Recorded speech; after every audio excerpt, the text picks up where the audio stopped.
Okay, boxing fanatics, welcome to the 15th episode of the Boxing Fanatics podcast. Today I'm delighted to be joined once again by Mr. Oscar Pick. Oscar, we've got another good fight this weekend.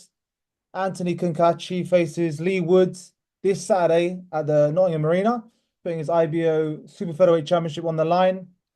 Yeah, what are your initial thoughts on this one? Mm, I've been really looking forward to this ever since it's been announced, to be fair.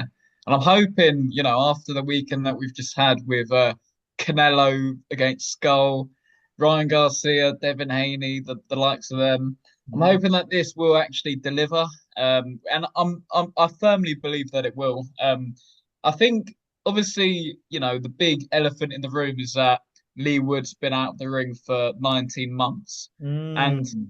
for the majority of fighters, that would, be an enormous factor. But I don't know. Leigh Wood is just one of these fighters that can just pull a rabbit out the hat when you're least expecting it. Like we've seen that in his past few performances, where Michael Conlan fight springs to mind. That was just the most stunning fight. What one of the most stunning fights I've ever watched. Really, I mean, he climbed off the canvas in the first round, was behind on the cards, and then somehow found that finish down the stretch. It was unbelievable. And Mhm. then he was trailing behind in that Josh Warrington fight by quite some distance. To be fair, Warrington was doing his usual, aggressive, relentless style, and Leigh Wood he just finds not a punch from the gods because he sets it up like he sets up his attacks really Mhm. meticulously, but Mhm. he found that shot in the seventh round, put Warrington away, and not a lot of people stopped Warrington. I think he was the only other fighter other than Maurizio Lara to actually Mhm. stop Warrington. So he's clearly got a lot more power than what his record suggests. Like he hasn't got many knockouts on his record, but he's Mhm. clearly got a lot of power. And I think when you factor in, the power, um, who he is as a fighter, what he's proven over the years, I actually don't think the 19 months layoff is going to be as much of a concern as what a lot of people think. I think it's still going to be a really fiercely competitive fight. I think Leigh Wood might have to sort of ease his way into the fight in the first few rounds. Obviously it's been a while since that Warrington fight, so he might have to, spend the first 2 or 3 rounds just sort of easing himself into the fight. Mhm. But Mhm. after that, um, I see it being really, closely contested, and yeah, I actually think Leigh Wood could win this. I think I've seen, obviously with Cacace, Mhm. the Joe Cordina performance was exceptionally good, and then the Warrington performance was solid, but not, remarkable. Like he did what he had to do in that one. But I think with Leigh Wood, what I've seen from him over the years, he just stands out. And I don't know whether that's a little bit of not bias, because it's not like I'm, a massive Leigh Wood fan. Obviously a fan of his, but I'm not like, Mhm. you Mhm. know, um, I'm not like one of his Nottingham sort of madmen, if you will. But Yeah. but from some of those previous performances that I've mentioned of Leigh Wood, it kind of gives me that belief that he'll win on Saturday night. Yeah, no, it's a good point to be fair. I mean, yeah, Lee Wood is it's true. He's one of these fighters that has been down on the cards, more than a few times. I mean, the Conlan fight was amazing. That's got to be one of the I don't know best knockouts ever. Is maybe a bit strong, but it was that sensational to be fair. He was losing the fight. He was down on the cards, and then he just comes out of that. That knockout was devastating. And then with Leewood's power, I want to say what I love, but I mean it's like when he hits them, he literally knocks them out. Like he really hurts. There's no like scrambling over. Like when the referee kind of prematurely stops it and a little flurry or something like that. When Leewood hits you, you know you've been hit, and a lot of time you get knocked out like cold. And then Warrington as well. Yeah, Warrington was doing so well in that fight. I think a lot of people were surprised at how well Warrington was doing. And then Leigh Wood again out of nowhere, and just Warrington was dropped heavily, and obviously he turned his back and stuff. But yeah, the point is, like you said, Leigh Wood he seems to have that punch. But I think what's interesting here is he has that punch at featherweight. Will he have that punch at at super featherweight? So I think it's fair to say that Kakachi is actually quite a big super featherweight. He's 5'10". he actually might be the bigger man. Lee Wood says he struggles to make he's always struggled to make featherweight, and I saw in the press conference he said that, oh yeah, I'm also struggling to make super featherweight. What do you think about? Let's talk about what do you think about the weight? Do you think how is that going to affect things? Lee Wood moving up to super featherweight. I think it can only be a good thing for Leigh Wood. And honestly, he has, found it insanely difficult to make that featherweight limit over the years. Like you can just tell with certain fighters. Obviously, no fighter finds it easy to make the weight. That just never happens. But with Leigh Wood, I've seen certain clips of him in previous fights where he's just looked so drained before stepping Mm, on the scales, and you can tell he's a big guy. He should never really have been boiling himself down to that way. And you just think to yourself, if he wasn't, depleted himself that much, he could have even potentially, gone on an even better run at featherweight. I do think his run at that weight was, exceptional. mm, But yeah, I mean, I think the although it's 4 extra pounds, every fighter says, those 4 pounds are often the hardest to cut when you're doing a really intense weight cut. So I think they will make a world of difference for Leigh Wood. And yeah, Cacace, you are right. He is a big super featherweight. But I mm, don't actually think there's going to be too much of a size difference because Leigh Wood is that big at was mm. that big at 126 pounds. I actually think, it's they're going to be fairly it's going to be a fairly even playing field in that sense when it comes to size. And I Mm. think with Leigh Wood, he's just quite a naturally athletic guy in that way. I can see him sort of adjusting to that featherweight division quite well, and it is only 4 pounds, so I think it can only be a good thing for him. Yeah, yeah, yeah, absolutely, absolutely. It's true. I mean, well, I guess we'll see on the night, I suppose. We'll see on the night. I mean, Lee Wood, I mean, yeah, as far as I'm aware, he's never actually boxed as high as this. So it'll be interesting what he looks like at that weight. He might have more energy. He might actually have more energy and might actually, be able to, I don't know, maybe dominate a bit more. Maybe actually not have to rely on just that mega punch. I'm interested to see if his power's gonna carry because at featherweight, yeah, he's definitely a massive puncher. But I'm interested to see if that's gonna carry up. I mean, with Kakashi, he's actually never been knocked out, so that's also very interesting. If Lee Wood can go in there and actually knock out Kakashi, that especially due to the run that Kakashi's on, he's on an amazing run. He's only got one loss on his record, and that was years ago. So it would be quite the statement. And obviously they both have a common opponent. Obviously, yeah. So Kakachi, he went the 12 rounds with Warrington, and but I guess it's fair to say maybe that Kakachi he had it more under control throughout the fight, whereas Lee Wood, like we've mentioned, kind of pulled it out of the bag with that punch. What's interesting as well, they're actually both the same age. They're both 36 years old. I think for me, even though they're 36, I think that Kakache might be the fresher, in my opinion, maybe just because Lee Woods maybe had some tougher fights. He's been knocked out by Lara previously. What do you think? Who do you think is like the fresher going into this one? Well, the thing is, most people would agree with you. Most people would say, based on his fights, his past performances, Cacace's got to be the fresher guy because everyone associates Leigh Wood with these, absolute wars, these action-packed fights. But the thing is with Wood is he doesn't do any sparring between his camps. So often, pros Mm, they'll still carry on their sparring even like in between the camps. But then I actually, I spoke to Leigh not too long ago, and he said ever since he started training with Brendan Ingle, so mm, that Brendan Ingle was his first trainer. Back then, they would only really do body sparring, and it would only like before each fight, it would only be like 8 to 12 rounds of sparring for the whole camp, like head mm, sparring. That is.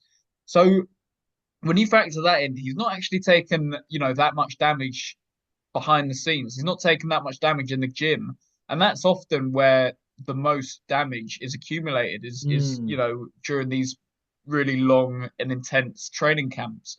So I think he's kind of made a conscious effort to limit those miles on the clock, so to speak. And I do think obviously, he's been in wars and stuff, but then those fights they do take it out of you. But I don't think it's going to be too much of a detriment to Wood because he's made that conscious effort to, limit that head sparring throughout his career.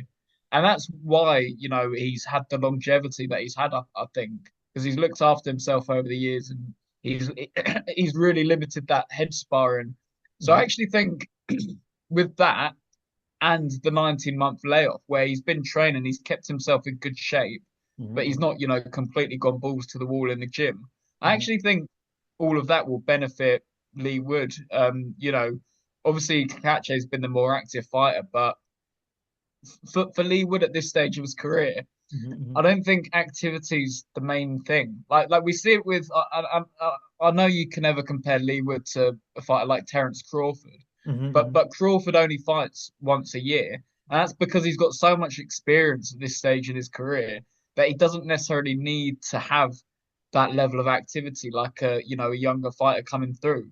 So I mhm. actually think with Leigh Wood, his experience, I think the 19-month layoffs, that's just another reason why it's not going to affect his performance too much. Yeah, no, that's a really fascinating insight, actually. I didn't know that. And yeah, I mean, yeah, you have to imagine that's going to help. I mean, I don't think it's any, I don't think it's any secret that if you're getting punched in the head all the time, it's probably not going to be, even if you are a boxer, it's probably not going to, it's going to shorten your career, perhaps your life. So okay, that's quite fascinating insight. And if that is the case, then maybe you do have a point. Maybe he won't. Maybe he is maybe fresher than we think. I suppose. Um, I don't know if that's the same with Cacace, I suppose, but I guess, but still at the same time, he has been knocked out. I guess we're all gonna. I mean, he's been around a lot. He's been around a long time, Leigh Woods. So I think we're gonna find out a lot this weekend. We're gonna find out a lot. Um, yeah, because I think Cacace is that type of fighter that's gonna actually bring it out of you. He is really tough, Cacace, and we're gonna find out well, both men have left basically at this stage. It's weird that I feel like both these guys have kind of peaked a bit late, haven't they? I mean, so I think Cacace early in his career, he wasn't really doing all that, and then like obviously, he's on an amazing run the last few years, and the same with Leigh Wood. I remember Leigh Wood. I think I forgot who he lost to. He lost to someone early in his career. I think it was for a British title, I believe. Yeah, it Uh, might have been Martin Ward or some sort of fighter yeah, like that, and then he lost to Jazza Dickens yeah, yeah, before he went on that run. yeah, yeah, yeah. So, these guys, it's quite interesting how they both kind of peaked late in their careers, but credit to them. I mean, I guess they're similar in that ways, but obviously Lee was a two-time world champion, and Cacace, I guess, he's kind of trying to do the same thing, I suppose. Um, so what would you say? How do you see this fight kind of playing out? Because I don't know, Cacace is the taller man in here. So obviously, if we're thinking very logically, he should box on a back foot. But I don't know. When I've watched Cacace, I don't really feel like he really uses his height to the maximum. Whereas Leigh Woods is actually more likely to kind of box on the back foot and maybe look for that shot. What do you think? Well, how do you see this kind of them shaping up on Saturday? Well, I think you're absolutely right. I think with Cacace, he's so relentless and he loves, piling on that pressure with his front foot. I think he's gonna, really try and put Leigh Wood under the cosh, like right from the opening round. And the thing is with Cacace is he's proven that he can maintain that pace throughout the whole 12 rounds. That's never been a problem for him. There's Mhm, been a problem for Wood, to be fair, but Wood just doesn't fight at that same tempo. I mhm, think with Cacace, he fights at such a frantic pace. He throws loads of punches, he mhm, tries to sort of overwhelm his opponents with volume a lot of the time. I think that'll be Cacace's main tactic going into this one. And then Leigh Wood, I genuinely think that he's only just the more superior boxer in there. I think in mhm, terms of his work, in terms of his ring IQ, I think he's got the edge on Cacace a little bit. And a lot of that does come from the schooling that he had with Brendan Ingle, obviously, great trainer. And I think in terms of his feet, I think he's got the edge on Cacace because we do forget that about Leigh Wood. As I said before, we associate him with this all-action fighter who just loves an absolute tear up. But at the mhm, same time, he's got really underrated like technical skills, and I think I can see Lee Wood trying to sort of overcome Cacace's volume by just sort of pivoting off that front foot at times, creating angles, Mhm, maybe using his distance a little bit. And I think you're right. I think Cacace is going to try and sort of suffocate that distance with his feet, and he's going to try and sort of force his way into range. So that's what's going to make it a really compelling fight. It's going to be a really good watch. And another thing that we haven't mentioned yet is the fact that Leigh Wood will be fighting a southpaw for the first time since that Oh, Jazza Dickens fight. oh. So Jazza Dickens was the last guy he lost to. Or no, he lost to Maurizio Lara, but then avenged that loss. Mhm, But then before that, he suffered the defeat to Jazza Dickens. It was a completely different style to Cacace, but he's obviously a southpaw. And then I guess, yeah, you might have to question whether southpaw is, I don't think any orthodox fighter really likes fighting southpaws. It's just, mhm, it's never an easy night's work. But mhm, you have to. I don't know whether it's worth reading too much into it, but it's an interesting sort of narrative where he's mhm. fighting his first southpaw since Jazza Dickens, who he obviously lost to. So it'll be interesting to see how that sort of plays out. No, I didn't think of that, to be fair. I didn't think of that at all. What I will counter to that is, from what I think when I saw Jazza Dickens last, he is a bit more of a slick south. He's more of a slickster. Whereas I feel like Kakashi is not, because you got a lot of southpaws in boxing that are really slick and stuff like that. Kakashi is more like the all action southpaw. He doesn't really, yeah, he doesn't really use the southpaw stance, to his advantage in that way, I would I know what say. you mean. Yeah, So I he's think not yeah. really. So I'd say like in that way, maybe that's good news for Wood. I suppose he's not gonna have to go maybe chasing someone or someone's gonna be boxing on the back foot like Jazza Dickens did to him. So yeah, that'll be. But still, it's still a different dynamic, I suppose. I mean, people say that when an orthodox fights a southpaw, the right hand is the one is like it's like the money shot for the orthodox fighter, the straight right hand. So yeah, it's gonna be very interesting. But again, I just feel like Kakachi's just gonna. I think Kakachi's just gonna come forward. Really, I don't know. I'm not sure how much the southpaw stance is gonna come into it, if that makes sense. In terms of Wood, I suppose. I mean, going into this fight, I actually looked at the odds, and Kakachi is actually quite a strong favorite actually to come out on top here. Is it possible, Oscar, that Wood's luck is kind of running out a bit? I mean, we say luck. I mean, the guy obviously, you know, you can't be lucky when you've had that many knockouts. You've always found that magic punch. But is it possible that his luck is running out a little bit? And this might be the fight where he's down on the cards and maybe he's not going to find that magic shot.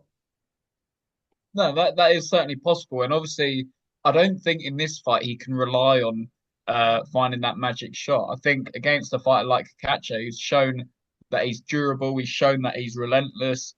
I think Lee Wood has to approach this completely differently. He has to, consider where he's at in the scorecards throughout the fight. I think, he has to build some form of a lead so that if it does go into those championship rounds, which I think it will go the distance. Mhm, He has to, be confident enough in what he's done throughout those rounds that he's actually built a good enough lead with the judges. mhm, So I actually don't necessarily see.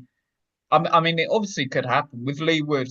That finish inside the distance could always happen, but with a opponent like Cacace, I just think it's slightly less likely. mhm, But with Lee Wood, whether his luck's running out or not, I think he's still a tremendous fighter. mhm, Obviously, we haven't seen him since that last Warrington fight, but if that's any yardstick to go off, like he's still more than capable. I'm sure. It will. Like I know I've sort of defended that whole 19-month layoff, but it will be interesting to see if it has actually affected him. I think we'll be able to tell quite early on in the fight whether it has or not. mhm, But let's not forget Lee Wood. He never really fights at a high pace. So mhm, so if he is kind of a little bit more pedestrian in those opening rounds, then it's not necessarily a reflection on how badly the layoff has affected him. That's just his style a lot of the time. So I think he mhm, needs to pick his moments. He needs to create openings, which I think he will because he's got that. good foundation in terms of his footwork, in terms of his ring IQ. And yeah, I mean, it's a bit of a cliche, but he might need to make a dent in Cacace at some point because, Mm, or at least, earn enough respect, make sure that he respects his power, because otherwise Cacace is going to just keep marching forward, and mm, it'll be, an impossible job trying to keep him off all night. I think Leewood needs to sort of force him to take a few backward steps at times, and he can only really do that by making a bit of a dent in him. So mhm, yeah, mhm. I see it potentially going the distance, but with Leewood, I think he is capable of, nicking a, enough rounds to build a comfortable enough lead in what will be a competitive fight for sure. Yeah, yeah, yeah. And the layout, I mean, that is quite commonplace. We are still, it's still very common for a fighter to only fight once a year, like you said, Terence Crawford previously. So it's not, yeah, it's not, it's not out of the ordinary. It's not completely out of the ordinary. And 19 months is a long time, but I guess it could be longer if that makes sense. He's still fought, and he's always in the gym, like he said. I do believe that when he says that. I don't get the impression he's this type of guy who's out at the gym, and he definitely doesn't blow up in weight and stuff like that. I'm pretty sure he's quite professional. What's the motivation for these two really at this point? Because I'd like to think Lee Woods, these homecomings and stuff, he's got the home sport on Saturday. He must have made a decent amount of money, Lee Wood, by now. I mean, he's been a world champion. Cacace maybe he's a little bit behind in that sense, but he's also fought on a Saudi card against, I think it was against Cordina. So yeah, what's the motivation of these guys? They're both 36. I mean, what is the motivation, would you say? Yeah, I think with Kikache, the motivation is definitely money, which you can't blame him because, as we mentioned, he's 36 years old. He needs to maximize as much money as possible before he retires. Like that's why he relinquished his IBF title, really, because Mm, because obviously Sugar Nunes got mandated as well as the mandatory challenger for his IBF belt, so he relinquished that for what is obviously, a bigger payday against Leigh Woods. And you can't really blame him for taking that. So I think that's definitely his motivation. But in terms of Leigh Woods, he's said multiple times that he wants to become a two division world champion, which, looking at the champions out there, obviously one of them's fighting this Saturday as well, Navarrete. mm, So we'll see how he gets on. Obviously, you've got a Shaki Foster in there as well. mhm, Sugar Nunes will be fighting Rikishi for the vacant IBF belt. mhm, I mhm. think Lamont Roach is still holding on to that WBA title, but Yeah, I'm I think you're guessing that right. will become vacant at some point soon. But Mhm, even just mentioning those champions, like they're all really tough fights. Obviously, Cacace is a tough fight. Like this is firmly, a world level fight between Cacace and Wood. But then you look at the champions, and they're potentially even tougher fights. mhm, mhm, So whether Lee Wood can, in fact, become a two division champion remains to be seen. But I think he's not got long left in the sport. Neither fighter has really at the age that they're at. And I think with Wood, he's probably got after this one, he's got maybe two good fights left in him, and then mhm, I think he'll call it a day. He's already said that. He said that this could be his last year of fighting. But that doesn't necessarily mean like if he has a fight towards the end of the year and then maybe one early 2025 2026, then he might call it a day after that. But regardless, he's already sort of got one foot out the door, so to speak. So I think, two fights left in him, maybe. Kakache might have more because, as you say, like he's probably more motivated at this stage of his career to just fully get as mhm, much out of the sport as he can in terms of uh money. mhm, mhm. But yeah, it'll be interesting to see what the winner does after this one because I'm not sure either guy would actually be able to earn themselves a voluntary shot against any of the champions.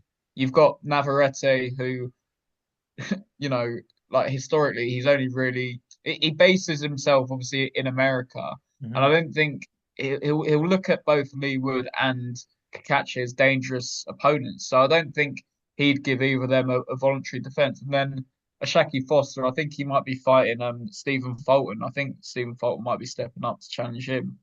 Mhm. But again, with Shaki Foster, like he's not been known like none of these champions have been known to just give top contenders voluntary defenses. Like that just doesn't happen. That's why Navarrete's fighting Suarez this Saturday. That not many people have heard of because it's a winnable fight and he knows he'll win it.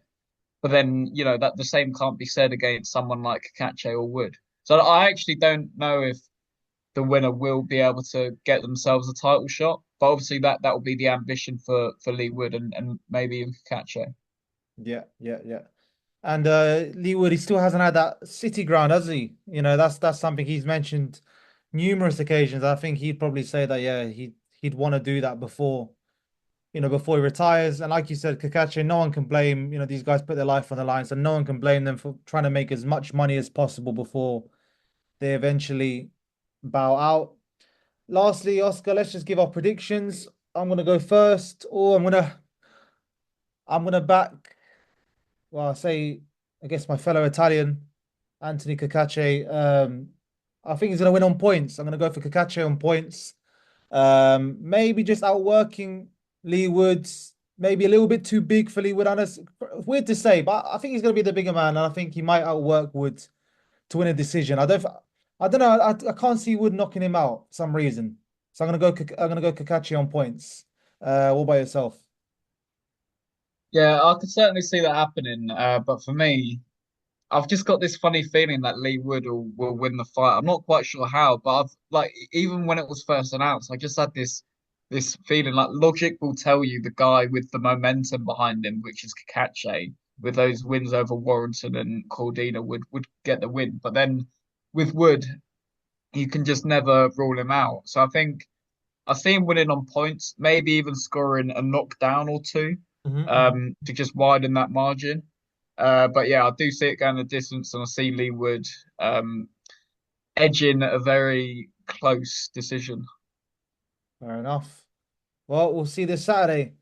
As always, guys, thanks a lot for tuning in. If you've enjoyed this episode, thank you to Oscar as well. By all means, like, comment, subscribe, and yeah, we'll catch you on the next one. Cheers.